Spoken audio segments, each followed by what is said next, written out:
I actually had a question for you because we're talking about Yeah, e-commerce. yeah. What do you think of Shopify templates? Yeah. I mean, I think for the average punter, if you're out there and you're building a new site, I Mm, reckon you'd absolutely go for one. Find one that you think looks good. It can fit all your products in nicely. It's just going to save you a heap of time. I mm. think we'd struggle through if you're a legitimate business, that's well set up, I think you'll struggle with the flexibility of it. Um, Would you go free or would you go spend a bit of money on one? Yeah, I'd No. spend money. Mm, Yeah, for sure. Because there are some decent templates. The problem is just around customization. So as yeah. soon as you need to do a few extra things to it, it gets a lot harder. Mm, And then all of a sudden you're just back in the position of, well, you might as well just custom built it. But so my general thinking would be, yep, if you're a new business and you're just starting up something, I think a theme works well to get mm, something going. If you're an existing business and there's a few nuances to what you're offering, then yeah.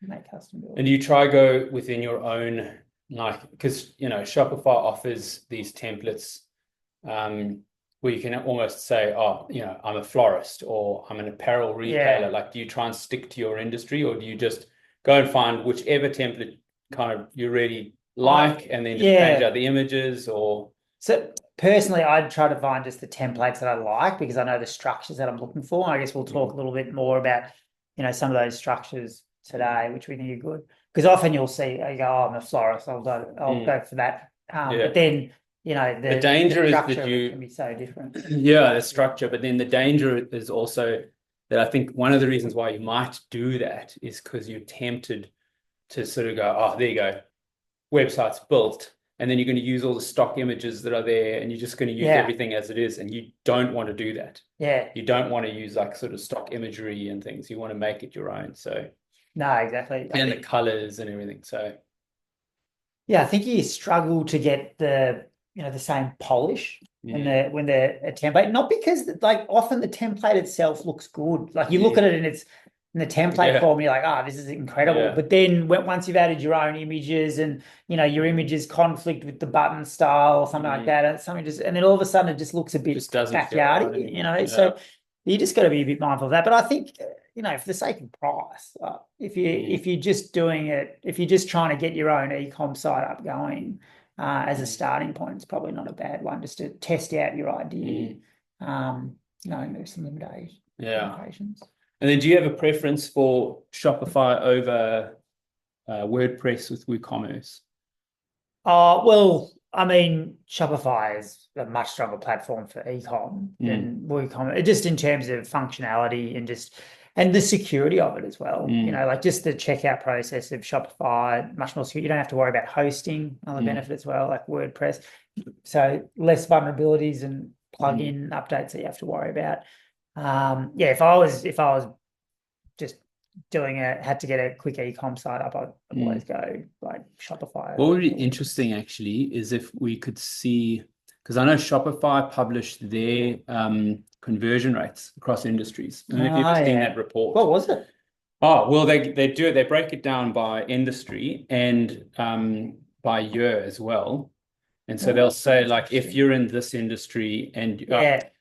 by industry, I beg your pardon, by industry and by country is what I meant to say. So industry and country. So you can say, I am an apparel Yeah. retailer in Australia. What's the average conversion rate on a Shopify website? And it gives you the actual conversion rates Yeah. for the different things. I mean, they're high, and I think it's because, as you say, Shopify is kind of like it's obviously geared up for e-commerce. It's obviously got Mm. a big budget behind, like trying to get the right um just getting like their checkout. The checkout is Yeah. so simple on Shopify. Yeah. And to the degree that, in fact, sometimes it's actually quite scary because you go on, if you've previously shopped on a Shopify website and you've saved your details, and then you go to another website that's powered by Shopify and you've never even been on that website, and you just go in and you go to checkout Yeah. and it says checkout, you just hit one button and it's Yeah. done. Done. No Beautiful. looking for your credit card, nothing, Yeah. which is great for the retailer.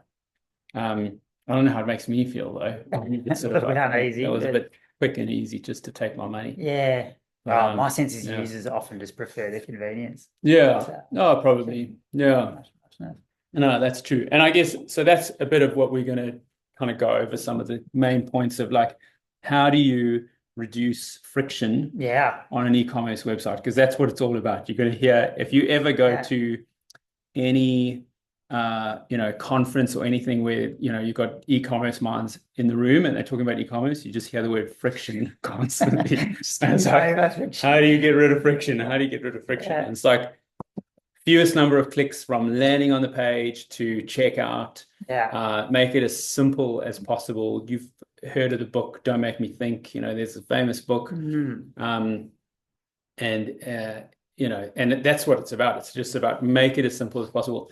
And there's really so many different elements to e-commerce. There's so many, like we could go down a bunch of different rabbit holes. We could talk about things like reviews and how reviews are so important. I know you always talk about reviews being this critical thing in anything, like how do you build trust? And there's retailers that do it really well. There's retailers that don't do it well. You can talk about, and in fact, I've got a couple examples and I'll pull them up in a second. We can look at some of them. But like there's the design element as well. Just like there's telling stories, there's reviews, there's different elements on pages, things like how to use video. There's in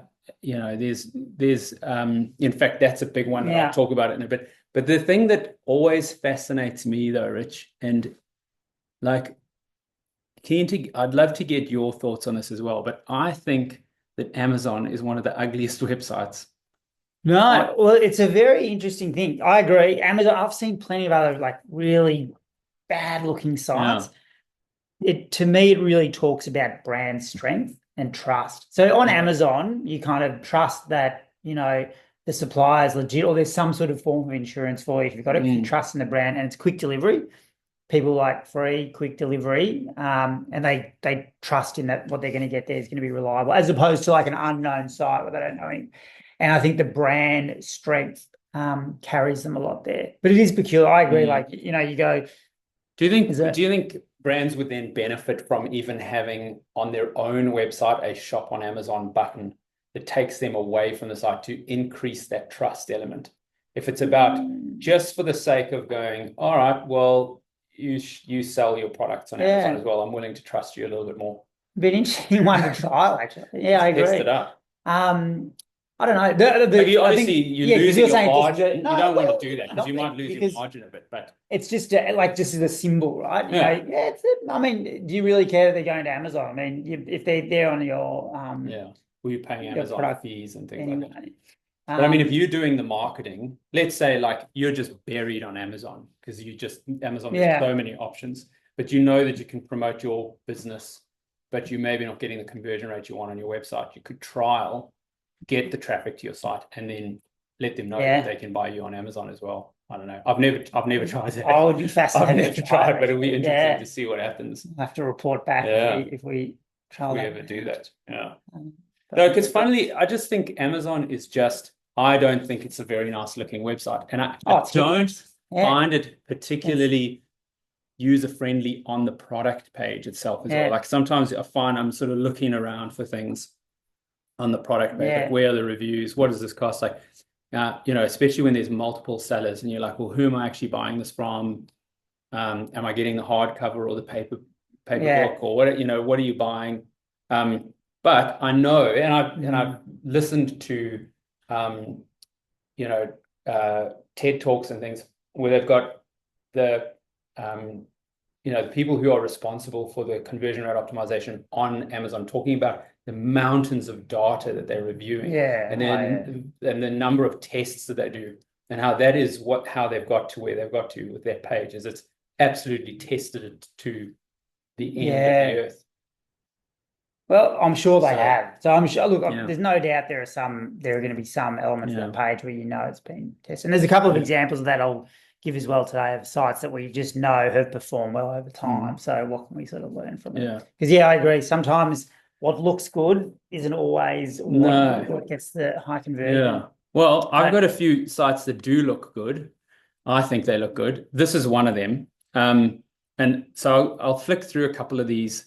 and tell you what I really like about these websites, and then keen to hear like how this ties in maybe with some of the elements that you that you often talk to. So this is a company called Imogen and Willie. They predominantly sell denim jeans. They're based in the United States.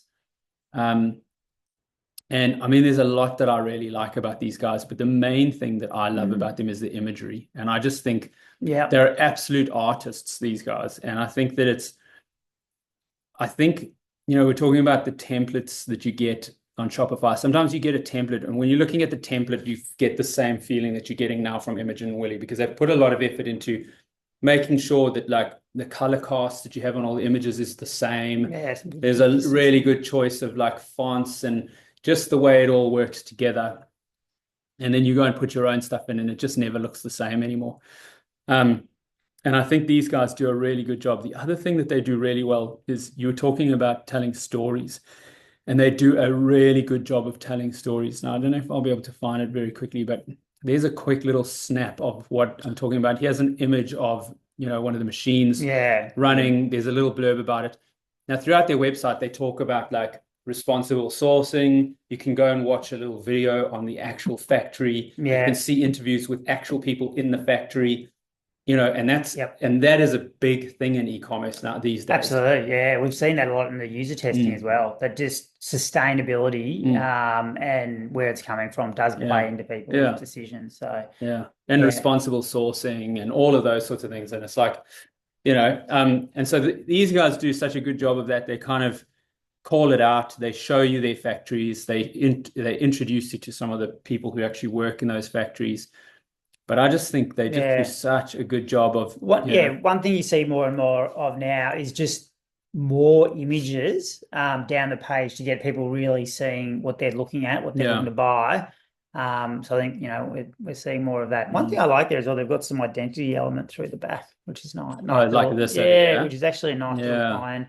Makes it look a little bit that's cool, more custom design, which I like. And they're also not afraid of like doing different things. Hey, like they've got a small image next to a big image, and they've got like, it's all, and they've got this great big blocks of white space, but it looks good. It looks really, really good. Do they do a zoom on the images? That is cool. I really like that actually. I like how they've done that. Yeah. Oh, interestingly, the one at the back doesn't change though, which does look a little bit funny if you. Oh, no, there it did. Oh, okay. No, it is. It's slowly going through them, cycling through. Yeah. It's probably something we'll talk about a little bit later, but I noticed I don't have any video on there, but what do you think about them like adding a video? I mean, I think they could do it. I think it depends on maybe it's not their thing because there's so much about the way things look. And so if they were to do video, they would want it to look a certain way. Like they'd want it to be really, polished and everything. But actually, that's the wrong one. Who's it? Where am I looking over? Oh, I thought I had Zappos open. Do I not? Oh, here we go. I do. Zappos. I don't know if you know this, but Zappos is the company that made video on product pages famous. They were the ones that started it. Yeah, they kind of like, in a way, invented it. At least the guy who started Zappos claims that he invented it. It's his original idea. It was his original idea. But he wrote a book called Delivering Happiness, which is it's a really good book, actually. If you are in e-commerce and you want to learn about e-commerce, it's a good book to read. And in it, he talks about the whole story of how he started Zappos and everything that happened. It's a fascinating story. It is a fascinating story. But he talks about how these little videos, and they just put in, some of their videos, I've seen some of the videos that they do, and they're very basic, but how that has impacted their conversion rates. That's a good point. So, I mean, the interesting thing now is how much more accessible that is with AI. So, like now there are some tools you can actually just give an image and it turns it into a video. Oh, seriously? Yeah. Wow. I want to play around more on it, but Kling AI. We can have a look at that later. But essentially, you upload your image of your product, converts it into a video. It looks pretty good. We looked at it with one of our clients, and I have no doubt that's going to absolutely take off. So essentially, imagine you got the model, image of Yeah. her, and then it's like it literally her like then walking down with it and stuff. So No yeah, it's way. very cool. Wow. But yeah, to your point, I think the Oh, so you video. mean like for apparel? So like you can have like a Yeah, model and you yeah, can say, here's the dress yeah. Bring it or up. I'll whatever show it you. Bring is. up Kling AI and Like with a K actually. Yeah, Kling, KLING Kling and AI. then Dot AI. AI or Just go Kling Kling AI. AI and Let's just just go go Kling that and AI. then There it is. yeah, just go to the top one there. Um, and so for example, let it load up. I think it shows an example straight off. So yeah, so that first thing was the image, and then it turns it into this as like the video. No worries. So see if they show another example where now these are more the videos. But yeah, essentially that's Gee, we're going to have it's full feature-length films one day just built in AI. it's Where you nuts. can Yeah, even just you can give see it a the first script and one it's was done. the image, and then they bring this one to life here with the video. I mean, albeit like, some of it for now still looks a little bit AI, but you can see where it's going. Yeah, it's unreal. So yeah, it's Yeah, it's pretty amazing. Yeah. impressive. So I mean, it's something, if you've got, to be a good thing to trial with your e-com stock. You've got a set of products, do a couple, just upload the images, get some videos from it, and see what sort of impact that has on Yeah. conversion. No, that Because would it be just helps amazing. bring it to life a bit. Mm. Because you can see they've done it on Zappos, but you could just imagine it costs a lot of money Yeah. to do a video on Actually, each product. Zappos, I think it's probably one of the most viewed videos of Zappos on YouTube because it was one of the first ones they did. It's really funny. Yeah. And it just goes to show that you can actually put just about anything on. It's just you get that engagement and you feel like It's not even there. It's a little tiny. it's not even about shoes. Yeah. It's just a video. No, it's what they did was they were like, well, how do we, because you can think about it, Zappos has got such a huge inventory. They've got thousands and thousands of SKUs. And so that was a problem for them. It's like, how do we afford to make so many videos? I mean, AI, this is obviously before AI. It sounds like there's another solution now, which is AI. Yeah. But back then they were going, well, how do we do this? Because we were thousands and thousands of SKUs. And so for a while, they were, you might have to fact check me on this, but this is what I can remember. This is what I can remember from when I read the book like a decade ago. But they got students to actually film these videos, and they had this very basic form, like you got to show the shoe, you got to talk about some things that you like about the shoe. The video though, this one guy, he's literally he's playing with the shoe. He's got the shoe and he's talking about how, I don't know, it's got like a lightning bolt on the side or it's a color stripe, and he's just talking about, I think it's a Puma, and he's talking about how it looks like a fast shoe. It's like it's fast, and he's just being silly with it. He's just like, this is a fast shoe, and then he kind of goes off camera and then he runs past the camera with the shoe and he goes vroom. And it's really quite comical, but it worked for them. It like really worked very well. Well, I mean, that's the original user-generated content then. I mean, that's exactly what it is. Yeah, exactly. It's the trust that we have. Yeah, I was like, oh, okay, he's clearly not. Yeah, well, he is clearly not employed by them. He wouldn't do this. Yeah. It didn't. He was, but it didn't look like. You're right. It wasn't polished. It wasn't like, oh, they brought in an ad agency to do this. They just got some young dude is like literally playing with the shoe, and he's like, this is a cool shoe. It looks awesome. It feels great, and it looks really fast, and so you should buy it. Well, it's brilliant. Like people then trust it. They had a bit of a laugh. It's like I'll show you the other thing that I noticed we're doing something similar was Nike. If you bring up the Nike store. Oh, who's that? Who's that? Nike, the little known brand. Who knows if anyone's heard of it? They're doing a lot. So just go to like men, for example, and then check out go check all shoes. I just want to running shoes. New releases or something, or running shoes. Yeah, any of their shoes. Oh, I'll just show you what I noticed, and then you can go on that first one. These look fast. They do look fast. I want to do that. Scroll down, and you'll see they keep going.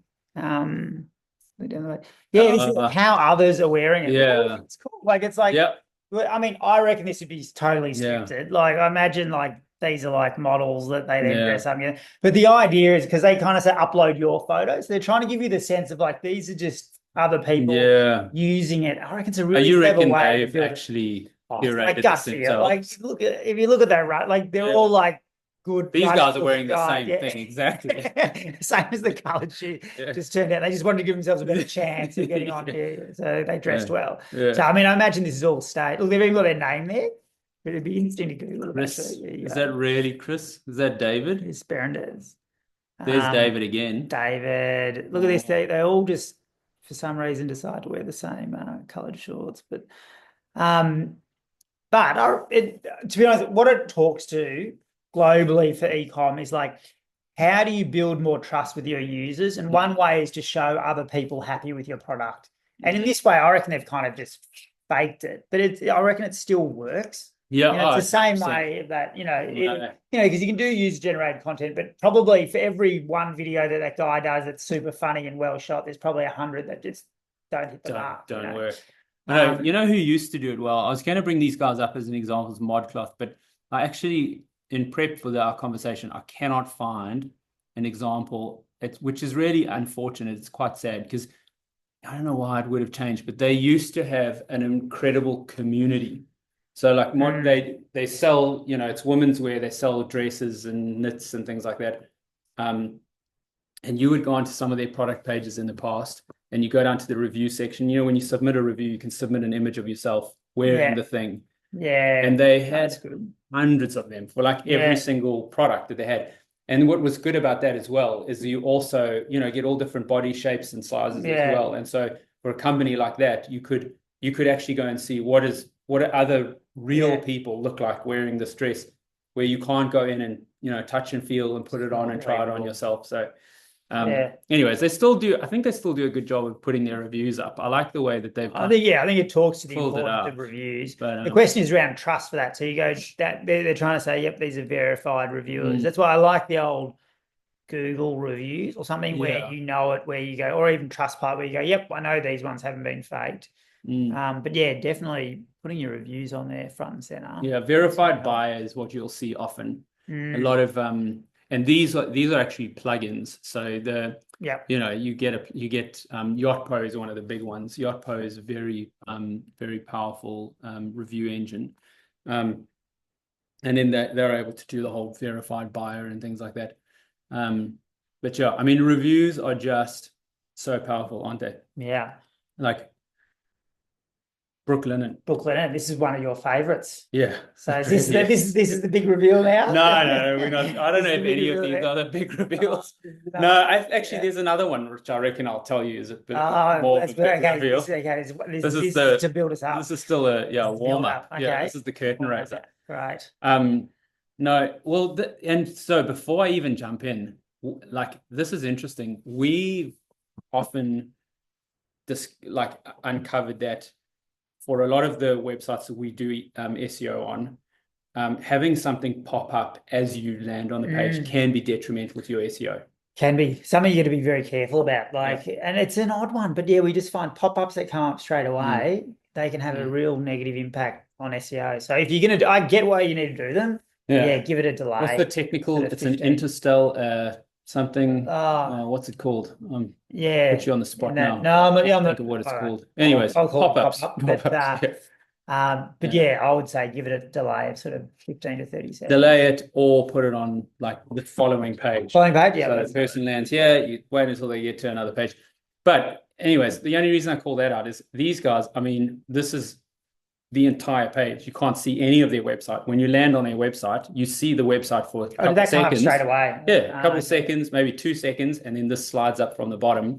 And I mean, it's completely blocked it. I'm saying, hi, you want 15%. So obviously, the only reason I'm calling this out is there's sometimes a bit of a payoff between what's good for SEO versus what's good for conversion rate, conversion rates and user experience.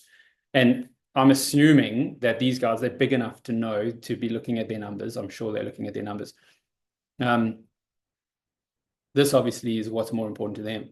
Is they if we get people to see this, give them 15% off. We're going to get a better conversion rate. We're going to make more money. So anyways, it's an interesting consideration. But the reason I love these guys is because they know how to collect reviews. I mean, 156,000 reviews. And they're a 4.5. That's quite amazing. Yeah, that is insane.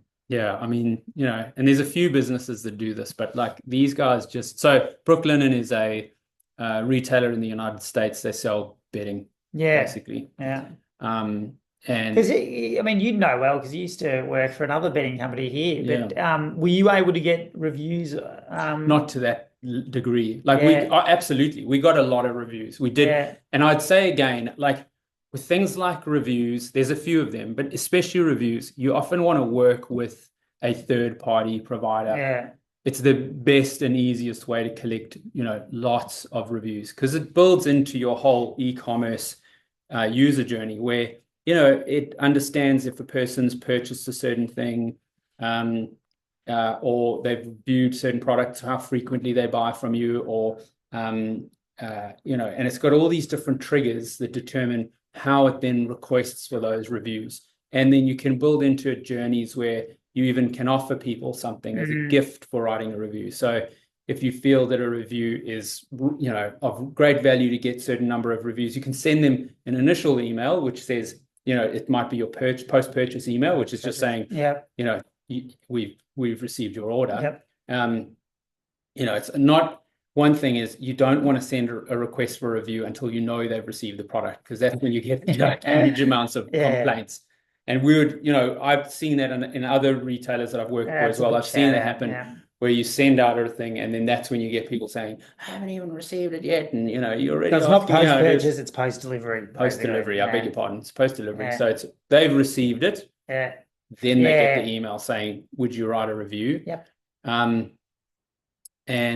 who was the retailer? I bought something from somebody. Oh, I bought a hose pipe from a hose pipe. But it's a brilliant company. If you want a hose pipe, go to HoseLink. It's an Australian for the garden. Yeah. You didn't want to go to Bunnings. No. Because of the reviews. Because of the reviews. Seriously, I went to Bunnings and we looked at all of them, and there's ones that are expensive, and there's ones that are cheap. And then anyway, so I did some research. I went around to our mate Marcus's house, and he had this one, and I was like, well, he knows his garden. He's got a big enough garden. Not too fair. Yeah, it's got to be the right. It's got all these things. It's got to have an easy retract. So it's one of those ones that you mount. Anyway, so HoseLink, it's an Australian business. I read the reviews on the hose.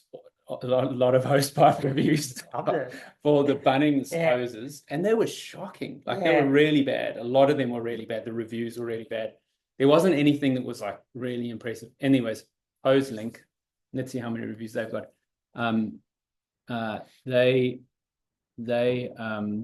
This is HoseLink here. I won't make them pay for their click. They had a lot of reviews, and anyways, that's what got me across the line. What was I telling you about Brooklyn? 86,000. Wow. Yeah. They have gotten it. So they've got a huge number as well. Australian side. That's an Australian. That's website. impressive. Yeah. Wow. That's very impressive. Did you give a review? Not yet. Oh, stingy. I'm going to, no, because what I was going to say is they haven't stopped asking for one. Yeah, okay. And I That's think the repetition of that. Yeah. Do they SMS you as well? No, I didn't get an SMS. I got repeated emails. Just repeated emails. But I think they've reduced the frequency of those emails because you also don't want to annoy people. So there's all these different things. There's a consideration of when do you send it, what do you how many do you send, how frequently do you send them.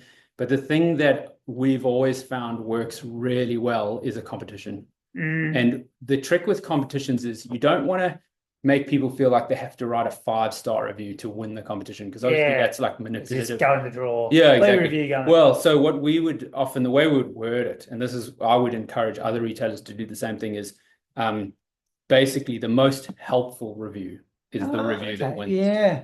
Oh, that's interesting. So that stands a chance of winning. And so then people, and the reason why that's really works well is because then all of a sudden people put a lot of effort into explaining why they like the product or why they don't like the product. Yeah, and there's good nuance. Yeah, and I think I think it's probably less so the case nowadays than it was in the past. But people outside of the e-commerce team in these retail businesses must not be afraid of reviews and afraid of negative reviews, because actually it's very helpful to go back to your product development team to say, these are the things people are complaining about, or these are the things that people don't like, or these are the things people do like.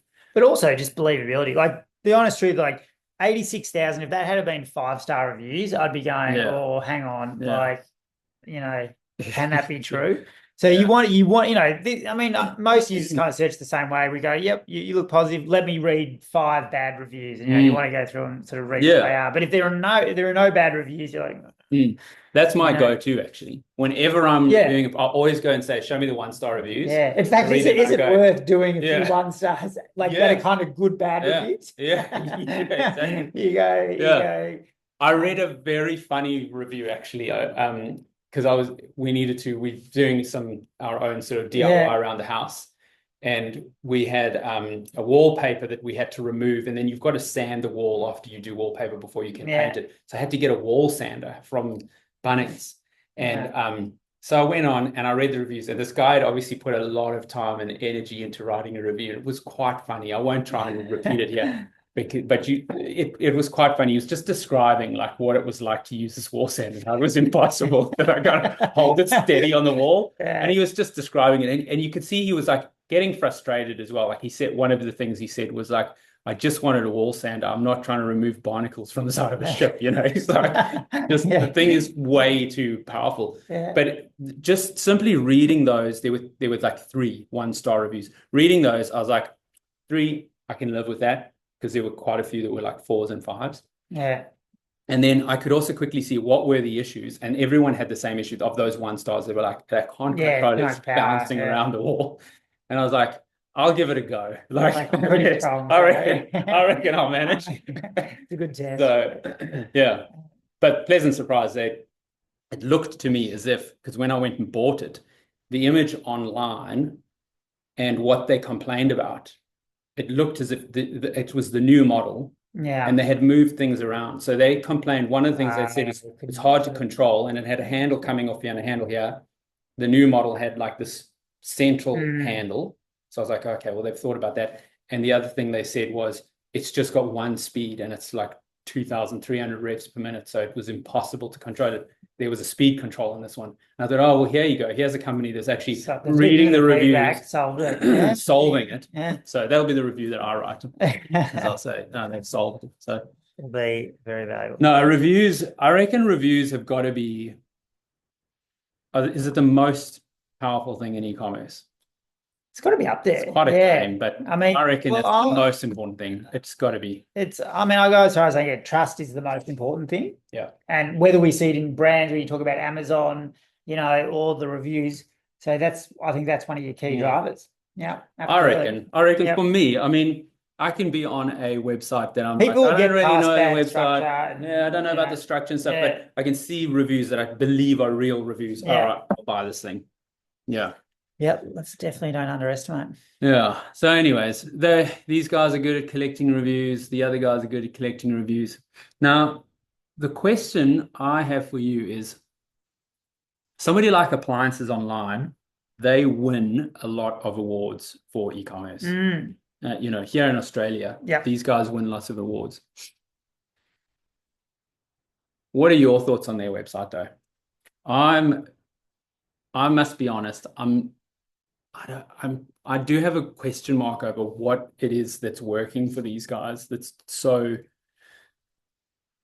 Yeah. I don't know. I'm just maybe too stuck on a website that must look nice.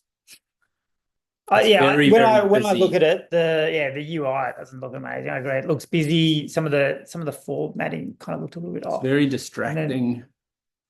Yep. All these other articles here. There's lots of opportunity to click away, saying you may also like this and this, or this, or this, or this, or this, or do you want to keep seeing what else you might also like to go and look at instead of the thing that you're actually on? I don't know. I just find, but it's working for them. Yeah. I mean, they've also got lots of reviews. They're a bit like the same question we asked about Amazon. Yeah. I mean, the foundational layer is still there, though. If you go, what are the things that are important? Like, can I see clear visuals? Yep. Is the price clearly shown above the fold? Is my call to action clearly above the fold? Are there trust signals there? You've got the reviews, you've got all the pays. Are they saying anything about delivery? Yep. Free delivery, free connection. So, I would say, visuals aside, the structure there is pretty solid. Mm. You know, washing machine, does it have to tell a story? Maybe, you know, like there's a bit there, but you're probably interested, you know, is it talking about warranties? Do they have, you know, what do they talk about? You know, the price match guarantee, 3-year the care customer plan. care What's plan. that? So at least they're trying to show you some things there. But and then keep going down. They, you know, keep going. It's on they've got like oh yeah, then they've got the more There's detailed here. reviews, delivery, service returns, questions, and all. So, and is this must be the same product? This must be a yeah. video Then you on got the product. and then you got Actually, the video. I think that's something they do. Actually, that is something. Yes, I do recall now seeing that something they do is they do really detailed videos on the products that they sell. So they show it to you and they talk about it and say, this is what we like. Yeah. In fact, somebody that I love for that is Snowy's, the camping website. Okay. So Snowy's, I hadn't brought them up, but that's a good one to show you as well. I just think these guys, this is a little lantern that I want. So I come to, but all their product pages, they've got little videos. Yeah. And I mean, if you're somebody who likes camping like me or likes camping gadgets, you can get lost on this website because you just watch their